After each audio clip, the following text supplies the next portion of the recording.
مفتاح الجنت یومئذ بیدی، جنت کی چابیاں قیامت کے دن میرے ہاتھ میں ہوں گی۔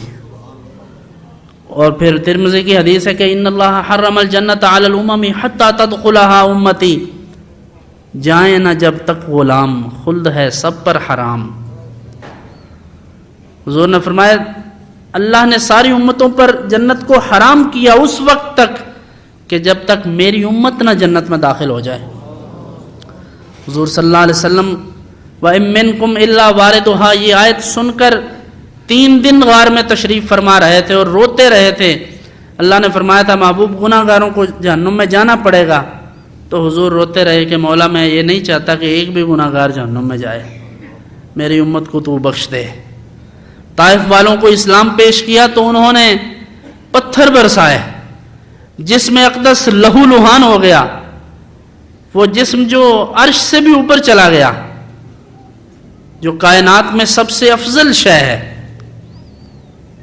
اور وہ نالین اقدس جو خون سے تر ہوئے، جو سر پہ رکھنے کو مل جائے نال پاک حضور، تو پھر کہیں گے کہ ہاں تاجدار ہم بھی ہیں۔ وہ نالین اقدس ان میں خون ہو، کیا حضور اس سب کے بغیر نہیں کر سکتے تھے کچھ؟ کیا حضور چاہتے؟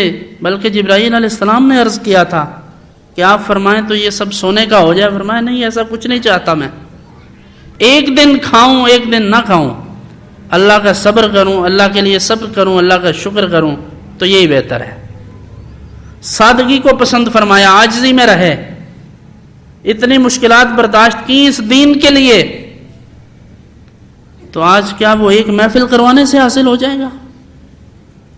اور کیسی عجیب بات ہے، یہاں لوگ لکھتے ہیں 6 مہینے کا کورس اور 3 مہینے کا کورس، اور اس میں سارا قرآن سکھا دیا جائے گا۔